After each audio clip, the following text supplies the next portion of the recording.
Welcome back. Microsoft will allow you to dictate content into your slides. And to do that, we're going to insert a new slide. Once we do that, we're going to go to the Home tab.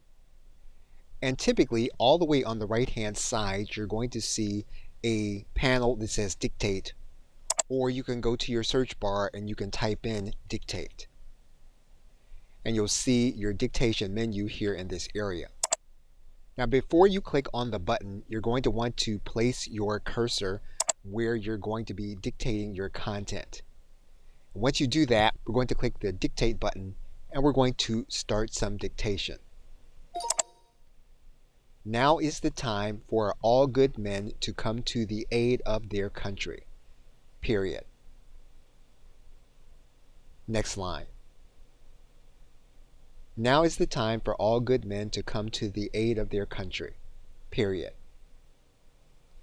Next line. Now is the time for all good men to come to the aid of their country. Period. Next line.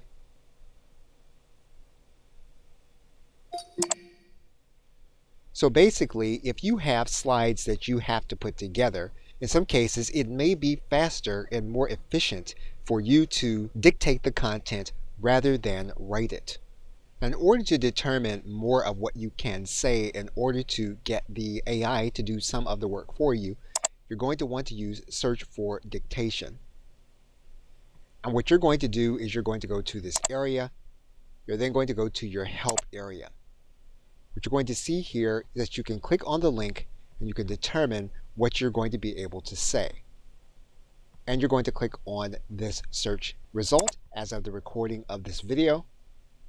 What you're going to see is how to say your punctuation in the language that you're going to be using when you dictate.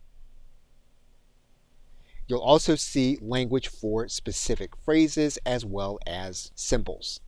And you can use this while you dictate. You're also going to see editing phrases as well as help phrases. Okay, so with that, thanks, and I will see you in another video.